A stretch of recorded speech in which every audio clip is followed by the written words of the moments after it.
If you're new to this channel, please do subscribe and like. And I also did the neuroanatomy videos and ventricular system, nervous system and organization, histology of nervous system videos previously. So you can check it out if you want any info. And please do subscribe so that it encourages me to do some more videos. So in this video I'm going to discuss about this neuron system, which is motor system. For this motor system we basically need two neurons, that is upper motor neuron and lower motor neurons. So as we discussed previously in ventral horn, that lower motor neurons are present in the ventral horn of the spinal cord. So it is clear that the location of this lower motor neuron and the alpha motor neuron is in the ventral horns of the spinal cord. And now we need the location of this upper motor neuron. So this upper motor neuron cell bodies are mainly present in cerebral cortex, and these are also found in red nucleus, reticular formation and lateral vestibular nuclei of the brainstem. But the most important is cerebral cortex. So axons of these upper motor neurons cross here, and synapses for lower motor neurons in this spinal cord. So let's discuss about this. I draw this rough diagram of this cerebral cortex, brainstem and spinal cord into the triangles. So what happens is these upper motor neurons, which are present on the right side, crosses at this lower part of the brainstem at pyramid, which is called as a pyramidal decussation. It is called pyramidal decussation because the another name of caudal medulla spinal cord junction.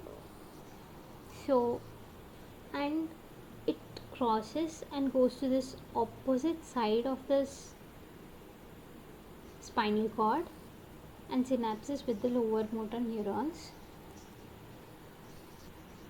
So we can tell that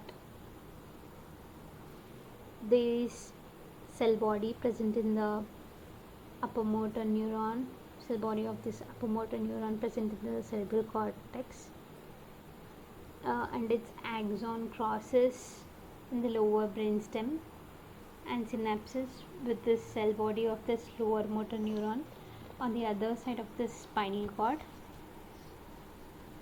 by crossing at lower brainstem, so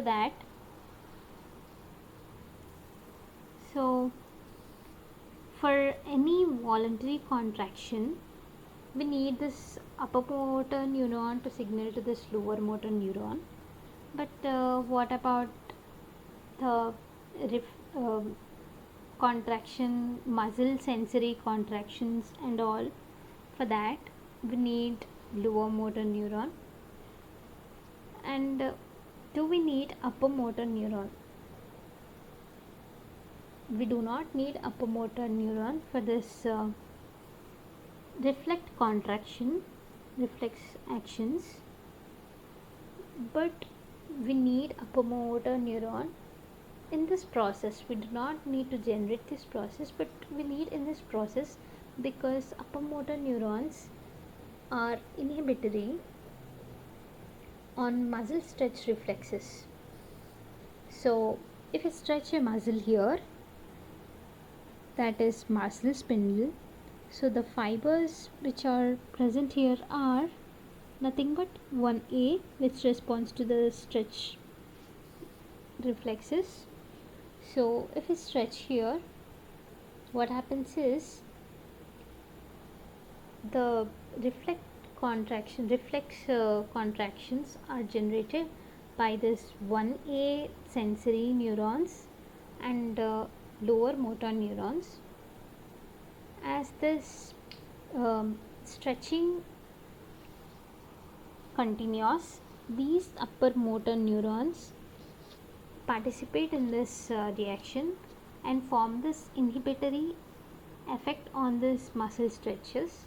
If this upper motor neurons is absent, it causes something like hyperflexia, which is a increase in this muscle tone because it has no inhibitory effect here. We'll discuss about this lower and upper motor neurons in the next class. And also, if we have a lesion in this upper motor neuron area before the pyramidal decussation, where does this body parts affect? So obviously the body parts affected here are contralateral to this element. So if this lesion occurs in the right side, the effects are for the left side. So if it occurs in the left side, then the results are in the right side. So if the lesion occurs here, suppose at this spot, the effects are on the ipsilateral same side. So as this cross the junction, so if the lesion occurs on this lower motor neuron, then also the lesions are on this ipsilateral side. I'll be telling you this in detail in next videos. We'll be covering about this corticospinal tract and reflexes and then lesions. So we'll cover that in detail. We'll be having something like, if the lesion takes place here before the decussation of the upper motor neuron, the affected area will be obviously contralateral and below the lesion.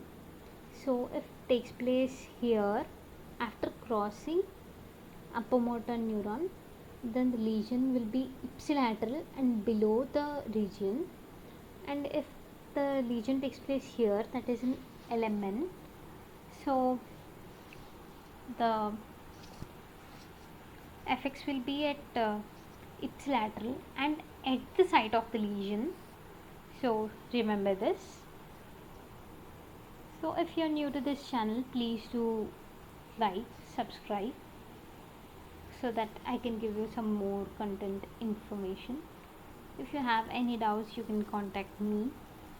I'll give everything in the description. So that's it. Have a nice day.